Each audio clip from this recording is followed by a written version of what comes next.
Have you arrived with the prisoner? At long last, he's here. Ahem. I said nothing, guard.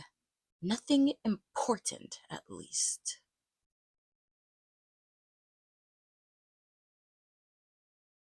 Then are you certain that's the thief you spoke of? Hmm. Release him. Ah, I meant release him gently.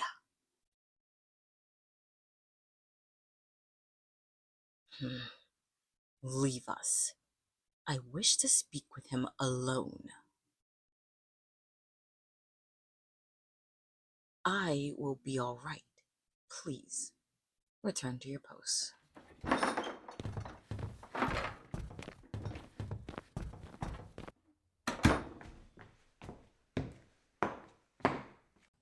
My, a rather cute prisoner. Lift your head for me. I wish to see more of your face. A smooth chin. Cheeks, clean and proper. And eyes as gentle as clouds. If it weren't for your rugged cloak, I would have mistaken you for a simple beggar.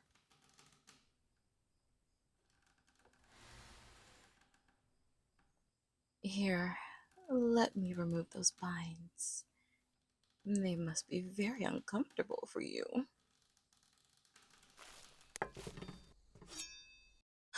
And immediately you pull a knife out on me.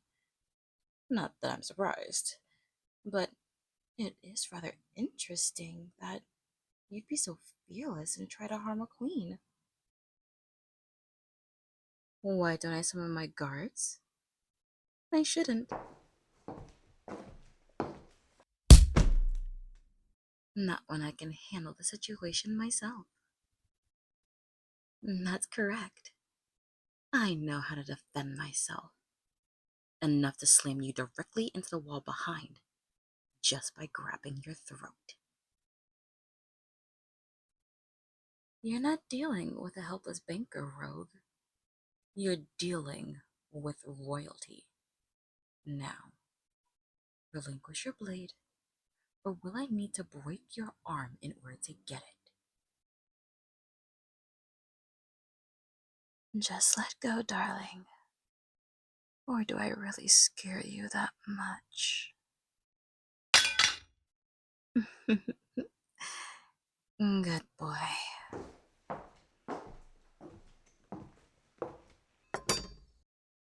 Oh, please, dispense with the use of your majesty. The illusion of niceties doesn't suit you well. You could just call me Eleanor. That is my name after all. What about you? Oh, really? You refuse to share yours? Very well. I think darling suits you better after all. If that blush on your face is anything to go by.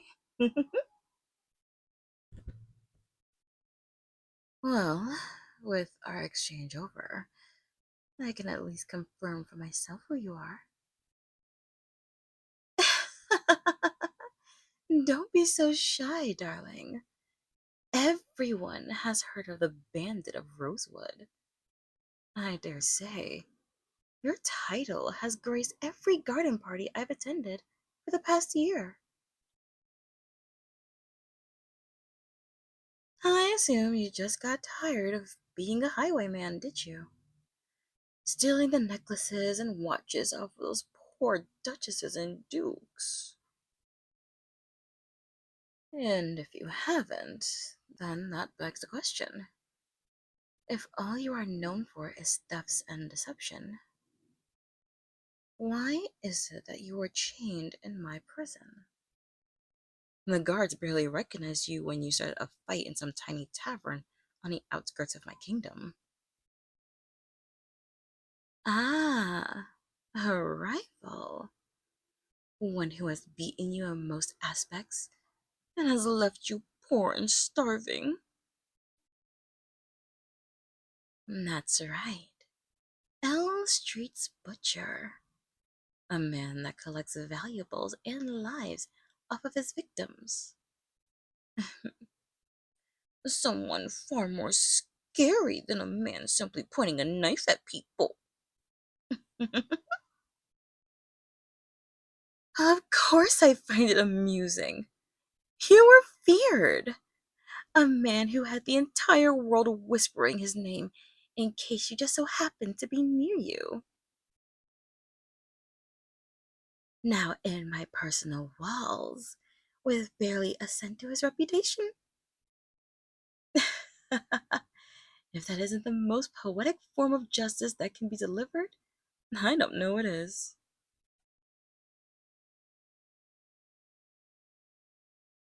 And you are correct on that as well. I don't care about how far you've fallen, but I do bring up those memories for one specific reason: to offer you a way to get that life of infamy back.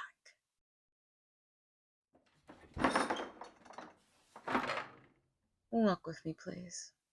I'll explain as we go.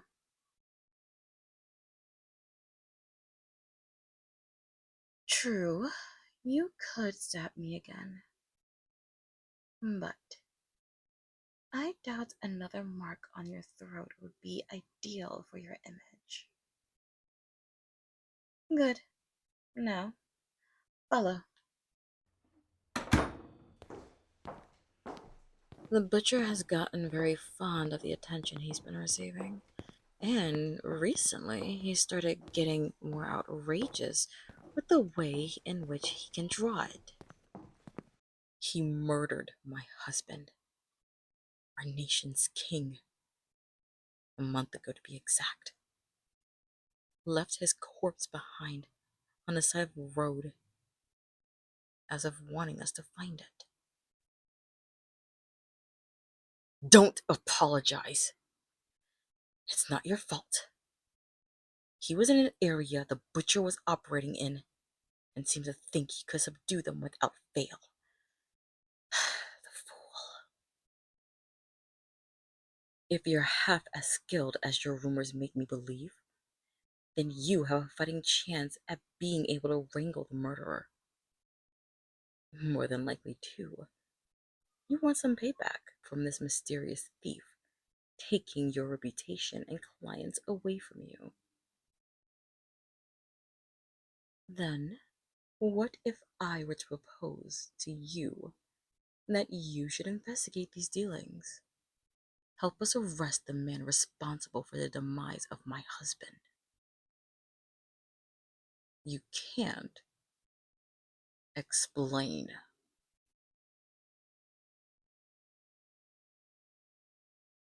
You lack motivation? I'm not amused that you can say that, given that I can just as easily throw you back in your cell. But perhaps you should take another look around you. Where are we? This tiny room is my personal vault, a small hovel to which I have hidden away numerous artifacts, paintings, and trinkets that my family has collected over the centuries. That violin, for example, in the glass case? That alone is worth 10,000 pieces of silver, thanks to it once belonging to my great grandfather's first minstrel. And other such items on display here match and even exceed that cost. Naturally, this is one of the most secure places that my kingdom has on offer. But if you were to be hired as one of my royal informants and successfully capture the butcher, I could certainly loosen up the security around here. for one night at least. I might even be able to tell you when, so you can make the most of such a heist. Are we in agreement then? Very good. And since we have the time for it, perhaps a toast is called for. Please, I insist. This may be the last chance of ease you will feel for a while. Splendid. Then sit down opposite me. I had something prepared as part of your arrival. I can't say if this venison or wine is to your liking, but a man living on the road is bound to enjoy this more than others. Is it so wrong that I want to watch you eat, darling? I find you quite adorable after all. Now please, I had the chefs prepare this a while ago, knowing you'd submit eventually. We wouldn't want it to go cold.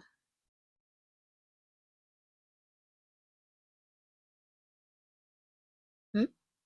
A question? What is it? Why did I hire you specifically? Beyond your skills, a thief hunting another thief is less likely to raise suspicion than an entire army divisions marching across the countryside for months on end. It seemed the most simple once I learned of your capture. You think you're dangerous? Oh, but I like danger. Perhaps it's the old fashioned romantic within me, but a man with a title like yours, has been or not, is still utterly fascinating to me. I've always enjoyed a good rogue, the one who steals your heart and everything else that belongs to you. They drive a certain allure within me. Not to mention the way your type tends to dress as well. For instance, I believe when my guards came for your arrest, you pleaded with them not to remove your cloak or gloves. Would you be able to explain why? Not even a peek. Now you're starting to become quite the tease, darling. If it serves you practically, then how come you are struggling to lift your knife and fork for me? Or is it that hard to resist my charms? Darling, if you find it that hard to trust me, I understand. But I haven't survived as this nation's queen by being soft. I can keep secrets if it makes you comfortable. Then I have your permission to remove your gloves. Thank you. I'm just going to take my time, darling. Enjoy my own meal, as it were. Oh, I. I see now why you wanted them hidden, darling. Those cuts and bruises. I assume they weren't just from your life as a thief, were they? No, darling. I'm not repulsed. If anything, I admire your resolve all the more. These hands are strong, darling. Beaten but not broken. Even if your career is not as honorable as others would hope, it is a story that I am still all the more curious about. It's just a kiss, darling. One I wanted to grace your hands with. A sign of respect for the dedication you have in surviving this long by yourself. Hmm. Is that disappointment I hear? Did you want me to kiss you somewhere else? Your lips are something I am quite fond of. Apologies, darling. I was merely teasing you. But I still stand by my earlier comments. You are a strong man, way more than I think most would give you credit for. And it's something my nation and its people require of you.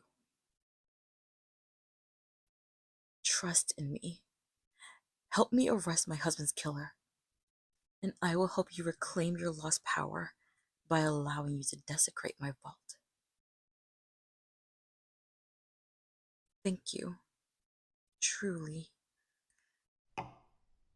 You can leave the venison aside for a moment, if you find it too hard to cut.